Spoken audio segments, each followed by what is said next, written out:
Sabi nyo, para sa bayan.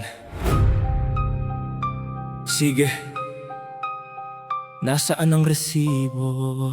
Nasaan ang resibo? Yeah, Nasaan ang resibo? yeah, yeah, yeah, yeah.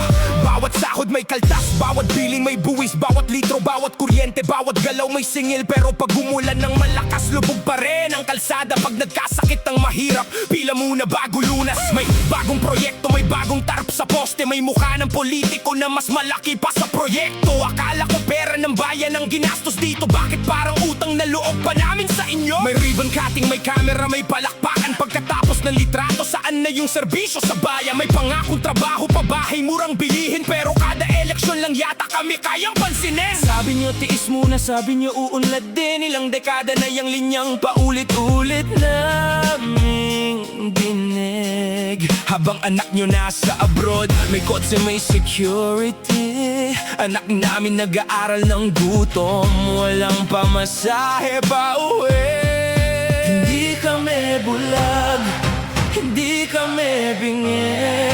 Lahat ng pangako nyo nakatala sa isip namin. Nasaan ang resibo ng perang galing sa tao? Kung para sa bayan lahat, bakit kayo lang ang umaasenso? Nasaan ang resibo ng pangakong ipinangako? Hindi kami humihingi ng limos, pera namin to. Nasaan ang resibo? Nasaan ang resibo? Bayan ang nagbayad, kaya bayan ang dapat makinabang dito. May apelidong paulit-ulit sa balota. Tatay, anak, kapatid, asawa, buong pamilya. Parang posisyon ay lupa na pwedeng ipamana. Demokrasya raw, pero bakit pare-pareho ang mukha? Kapag kampanya, nasa palengke nakikipagkamay. Pag nanalo na, appointment muna bago ang makalapit sa bahay. May convoy sa daan, tayo pinapatabi. Sila ang public servant, pero tayo ang lagi nagsisilbi. May ayuda na may pangalan, may mukha sa supot. Akala mo sariling pera nila ang ipinambili ng bigas at gamot. Hindi regalo yan, hindi pabor, hindi utang na loob. Buwis ng taong bayan yan, ibalik nyo ng buo. Kapag may iskandalo, imbestigahan natin. Kapag may nawawalang pera, aalamin natin. Kapag may nagtanong, biglang galit ang sagot. Pero kapag eleksyon, lahat kayo ang bait-bait sa tao. Hindi kami bulag, hindi kami bingi.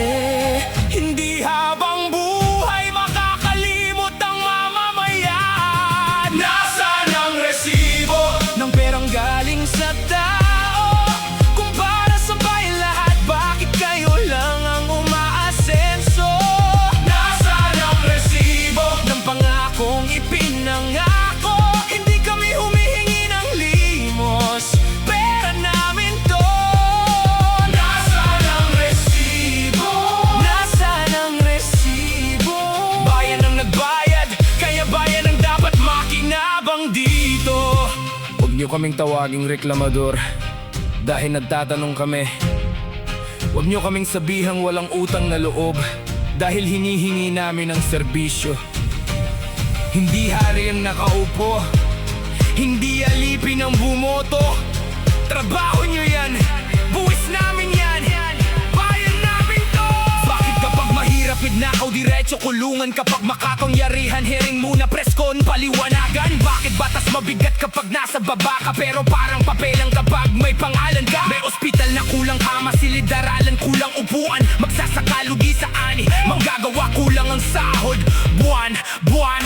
Pero may budget para sa kung ano-anong bagay. Habang ordinaryong tao araw-araw naghihintay. Hindi namin kailangan ng slogan na maganda, kailangan namin ng gobyernong gumagana. Hindi kami anti-government dahil nagtatanong. Mas mahal namin ang bayan, kaya ayaw namin manahimik na lang duot. Ang kritisismo, hindi pagtataksil sa watawat. Ang tunay na pagtataksili, pagnanakaw sa bawat Pilipinong nagbabayad. Kaya bago kayo umakit ulit sa entablado at sabihing mahal ko kayo habang kumakaway sa tao, isang simpleng tanong lang bago kami palakpak: nasaan ang pera? Nasaan ang proyekto? Nasaan ang resibo? Nasaan ang resibo ng bawat pisong kinuha nyo?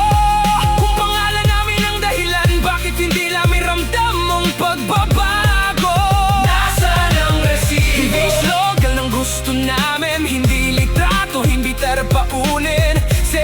serbisyong tunay ang hiling. Nasaan ang resibo?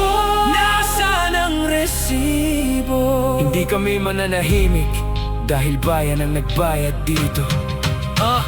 Hindi ko galit sa bayan, galit ito dahil mahal namin ang bayan. At habang may buwis na binabayaran ng tao, may karapatan siyang magtanong, nasaan ang resibo?